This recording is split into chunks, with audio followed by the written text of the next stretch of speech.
Et Dieudonné est avec nous sur ce plateau. D'abord, bienvenue encore une fois en Algérie, Monsieur Dieudonné. C'est votre c'est la deuxième fois que vous venez en Algérie. Une question, quel effet ça vous fait de retrouver le public algérien?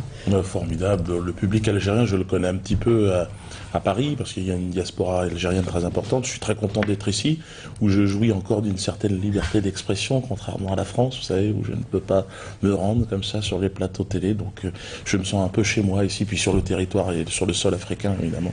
Je me sens bien moi-même qui suis d'origine africaine. Donc merci de m'avoir accueilli ici, et je suis content de retrouver évidemment les Algériens, le public algérien, avec ce nouveau spectacle Mahmoud. De Sandrine à Mahmoud, le titre change, mais l'humour de Dieudonné est toujours là. Un petit aperçu sur ce nouveau spectacle. Oui, alors je retrace un petit peu le parcours qui a conduit l'humoriste que je suis des scènes parisiennes au salon privé du président iranien. Et donc je parle comme ça de toutes ces injustices, de cette résistance aussi qui s'organise. Alors l'humour est une façon aussi de lutter contre les injustices. C'est ce que j'essaye de faire. Je suis une sorte d'humoriste révolutionnaire, mais sur cette terre algérienne, la révolution aussi respire.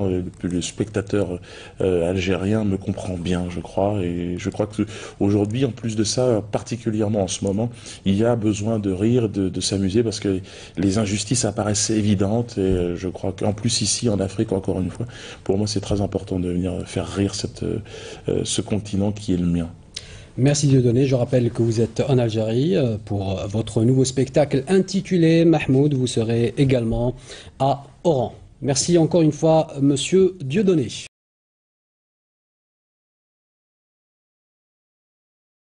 Les propos que tenait cet individu, c'est pas la liberté d'expression, c'est pas une opinion.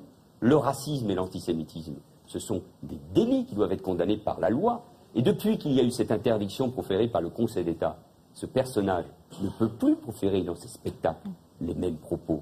Donc, si c'était à refaire, je ne le referais pas. Parce que l'antisémitisme, les actes anti-musulmans, la violence... C'était à refaire, vous le referiez. La violence à l'égard des étrangers, ces actes-là, ils créent de l'insécurité, ils créent de la tension. Et donc, c'est ma responsabilité aussi de lutter contre cette forme d'insécurité.